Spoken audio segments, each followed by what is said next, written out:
नमस्कार किसान भाइयों, स्वागत है हमारे YouTube चैनल पर। आज फिर से जुड़े हैं एक नए वीडियो में नई जानकारी के साथ, जिसमें हम बात करेंगे धान के खरपतवार के बारे में कि धान के खरपतवार हम किस तरीके से नियंत्रण कर सकते हैं और कौन कौन से खरपतवार जो हैं वो हमारे धान के क्रॉप में आ गए हैं, उनका हम निवारण किस तरीके से या प्रबंधन किस तरीके से कर सकते हैं। तो चलिए वीडियो को स्टार्ट करते हैं। इससे पहले अगर आप हमारे चैनल पर नए हैं तो चैनल को लाइक कर दीजिए, शेयर कर दीजिए और सब्सक्राइब कर लीजिए। चलिए हम सबसे पहले बात करते हैं धान के खरपतवार के बारे में। तो धान में खरपतवार मुख्यतः दो तरह के आते हैं, एक सकरी पत्ती वाले और दूसरे चौड़ी पत्ती वाले। सकरी पत्ती में अगर हम बात करते हैं तो सकरी पत्ती के खरपतवार को हम किस तरीके से पहचान सकते हैं। तो सकरी पत्ती में खरपतवार में जो उग आते हैं वो हमारा जंगली धान भी हो सकता है, या जो हम बात करें जो जिनकी पत्तियां लंबी और पतली पत्तियां होती हैं, जिनके बीच में आपको जो पत्तियों की धारियां होती हैं वो एकदम सीधी आती हैं, वो हमारी सकरी पत्ती के खरपतवार होते हैं। अगर हम सकरी पत्ती के खरपतवार को मारने की बात करें, क्योंकि धान में कहीं ना कहीं सकरी पत्ती के खरपतवार जब ज़्यादा उगाते हैं तो हमारी फसल को प्रभावित करते हैं और उनके किलो पर भी असर करते हैं, ईल्ड पर तो करते ही करते हैं। क्योंकि कहीं ना कहीं हर एक क्रॉप का जो औसतन होता है वो लगभग, अगर खरपतवार उग आए हैं, अगर उनका नियंत्रण नहीं किया जाता है तो लगभग 25 से 30% फसल हमारे खरपतवार खा जाते हैं। तो खरपतवार में अगर हम सकरी पत्ती में बात करते हैं तो धान में मुख्यतः जो सबसे ज़्यादा नुकसान पहुँचाते हैं वो सकरी पत्ती के। सकरी पत्ती में मैंने आपको बताया जो जिनकी पत्तियाँ लंबी और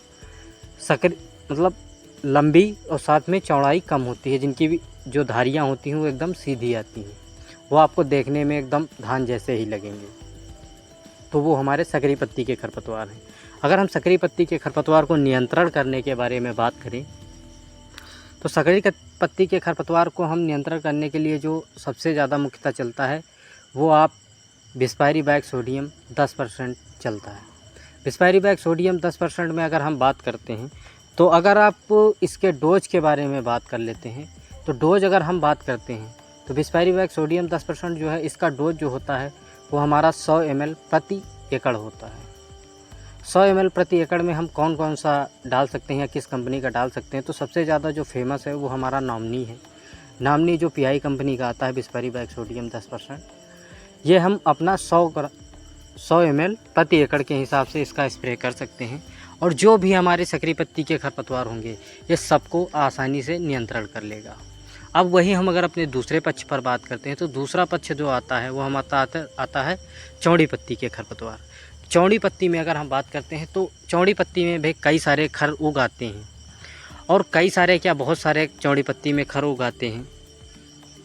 तो अगर हम चौड़ी पत्ती के लिए बात करते हैं तो चौड़ी पत्ती के लिए सबसे बेस्ट जो होता है वो होता है हमारा 2,4-D। 2,4-D एक ऐसा खरपतवार नाशक है जो विशेषता चौड़ी पत्तियों के लिए बनाया गया है। चौड़ी पत्ती के लिए हम 2,4-D का इस्तेमाल करें धान में तो चौड़ी पत्ती के साथ 2,4-D के साथ साथ और भी अन्य सारे मार्केट में टेक्निकल आए हैं। अगर हम उनके बारे में बात करें तो पैराजो आता है, पैराजो सल्फ्यूरान, और अगर हम बात करते हैं तो मेट सल्फ्यूरान के साथ साथ भी कुछ टेक्निकल आते हैं मार्केट में। पर जो धान के लिए सबसे बेस्ट माना जाता है वो माना जाता है 2,4-D, क्योंकि 2,4-D कहीं ना कहीं जब पड़ जाता है, क्योंकि धान के ये खर उगने की अवस्था होती है लगभग 15 से 20 दिन बाद, यानी रोपाई से 15 से 20 दिन बाद खेत में घास उग आती हैं, यानी खरपतवार निकल आते हैं, तभी हमें इन्हें कंट्रोल करना होता है। और अगर हम इनके कंट्रोल करने के एकदम सही समय के बारे में बात करें तो जब इनका साइज लगभग 3 से 4 पत्तियों के बीच का हो, यानी 3 से 4 या 5 पत्तियों के बीच का हो, तभी हमें इन्हें कंट्रोल कर लेना चाहिए। तो चौड़ी पत्ती में हमें सबसे बेस्ट जो रिज़ल्ट देता है वो देता है 2,4-D। अगर 2,4-D के बारे में हम बात करें तो 2,4-D का जो डोज रखो वो हमारा होता है 500 ml प्रति एकड़ धान में आप स्प्रे कर सकते हैं, यानी बिस्पायरीबैक सोडियम के साथ आप मिलाकर 2,4-D आप स्प्रे कर सकते हैं। पर कंडीशन एक होनी चाहिए, 2,4-D अगर 500 ml आप डाल रहे हैं तो बिस्पायरीबैक सोडियम के साथ डालें। पर कभी कभी टेम्परेचर के कारण एक चीज़ का रिज़ल्ट आता है, ये जो देखने को मिला है वो कहीं ना कहीं कभी आपका बिस्पायरीबैक सोडियम कम काम करेगा और कहीं ना कहीं 2,4-D कभी कभी 2,4-D कम काम करता है। तो इसलिए सजेशन है कि अगर आप अलग डाल सकें तो अलग एक बेटर ऑप्शन होता है। बाकी आप कंबाइन डाल सकते हैं 2,4-D प्लस बिस्पेरिवेग सोडियम, आप कंबाइन भी डाल सकते हैं। पर जब टेम्परेचर ज़्यादा हो या गर्म ज़्यादा हो उस समय आप अलग अलग डालें, आपको रिज़ल्ट बहुत ही शानदार मिलेंगे। वही अगर हम पायराजो की बात करते हैं तो पायराजो भी हमारा चौड़ी पत्ती खरपतवार के लिए होता है। उसको आप 80 ग्राम प्रति एकड़ के हिसाब से 24 वो बिस्पेरिवेग सोडियम के साथ आराम से मिला के डाल सकते हैं। तो इसी के साथ हम अपना ये वीडियो समाप्त करेंगे और मिलते हैं नेक्स्ट वीडियो में। तब तक के लिए धन्यवाद।